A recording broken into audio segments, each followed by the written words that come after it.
আপনি কি নিজের অজান্তেই ত্বকের ক্ষতি করছেন? আপনি প্রতিদিনই ময়েশ্চারাইজার ব্যবহার করেন।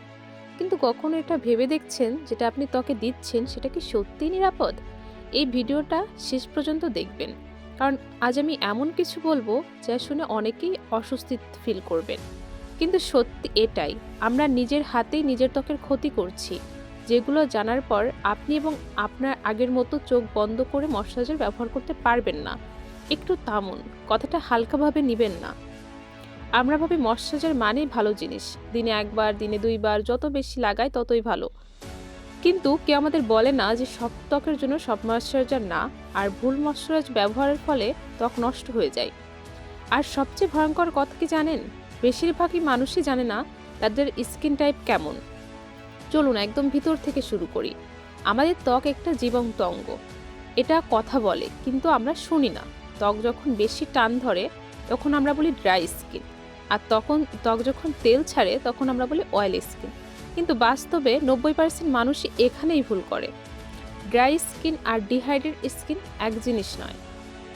এই পার্থক্য না জানার জন্যই হাজার হাজার মানুষ নিজের স্কিন নষ্ট করছে।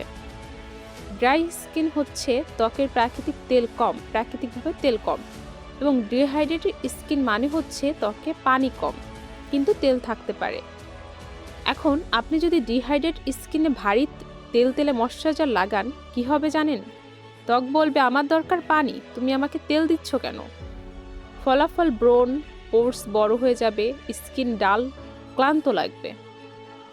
এখন আসুন নিজের স্কিন টাইপ কিভাবে চিনব।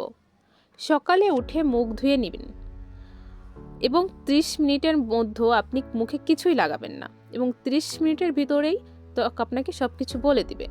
যদি আপনার মনে হয় মুখ টানে লাগছে, খসখসে লাগছে, তাহলে আপনার ত্বক ড্রাই স্কিন। আর যদি নাক আর কপাল চকচক করে কিন্তু গাল ঠিক থাকে, তাহলে এটা হচ্ছে কম্বিনেশন স্কিন।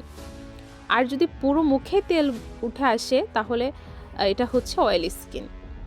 আর যদি নতুন কিছু লাগালে জ্বালা, লালচে, র্যাশ এরকম কিছু হয়, সেক্ষেত্রে আপনার ত্বক হচ্ছে সেনসিটিভ। এখন শোনেন, এই কথাটা খুবই সিরিয়াস। ত্বকের ধরন স্থায়ী না। আজ আপনি অয়েলি, ৩ মাস পরে আপনি সেনসিটিভ স্কিনের হতে পারেন। হরমোন, স্ট্রেস, ঘুম, খাবার সব কিছু ত্বক বদলে দেয়। তাই পুরনো স্কিন টাইপ ধরে আজকের স্কিন কেয়ার করা, এটা নিজেকে ধোঁকা দেওয়া। এখন আসি সবচেয়ে বিপজ্জনক জায়গায়, ময়েশ্চারাইজারের ব্যবহার। আমরা এমন ময়েশ্চারাইজার ব্যবহার করছি যেগুলো ত্বককে বাইরে থেকে নরম দেখায়, কিন্তু ভেতর থেকে ত্বককে অলস বানিয়ে ফেলে। ত্বক আর নিজে কাজ করতে চায় না। আর কিছু ময়েশ্চারাইজার থাকে এমন উপাদান যেগুলো শুরুতে কিছুই বোঝায় না, কিন্তু ধীরে ধীরে স্কিনের ব্যারিয়ার ভেঙে দেয়। আপনি বুঝতেই পারবেন না কবে আপনার ত্বক দুর্বল হয়ে গেছে। এখন আসি কোন ত্বকের জন্য কোন উপাদান ময়েশ্চারাইজার থাকা অবশ্যই উচিত। যদি আপনার ত্বক ড্রাই স্কিন হয়ে থাকে, সেক্ষেত্রে আপনার ময়েশ্চারাইজার অবশ্যই গ্লিসারিন, শিয়া বাটার অবশ্যই থাকা উচিত, যা ত্বকের ভেতরের আর্দ্রতা লক করে রাখে এবং এগুলো ত্বক নরম রাখে, স্কিন ব্যারিয়ার শক্ত করে। আর যদি আপনার ত্বক অয়েলি স্কিনের হয়ে থাকে, আপনার দরকার হালকা, তেল না বাড়ানো ময়েশ্চারাইজার। হাইলুরোনিক অ্যাসিড, নিওসিনামাইড, অ্যালোভেরা এই ধরনের উপাদানগুলো ত্বককে হাইড্রেট করে, অতিরিক্ত তেল তৈরি করে না।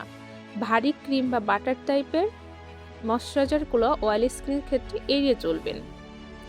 এখন আপনার ত্বক যদি হয় কম্বিনেশন স্কিন টাইপের, সেক্ষেত্রে অবশ্যই glycerin, niacinamide, light ceramide, water based formula টাইপের ময়েশ্চারাইজার অবশ্যই আপনার ব্যবহার করা উচিত, এবং এগুলো ড্রাই অংশে আর্দ্রতা দেয় আর অয়েলি অংশে বাড়তি তেল দেয় না।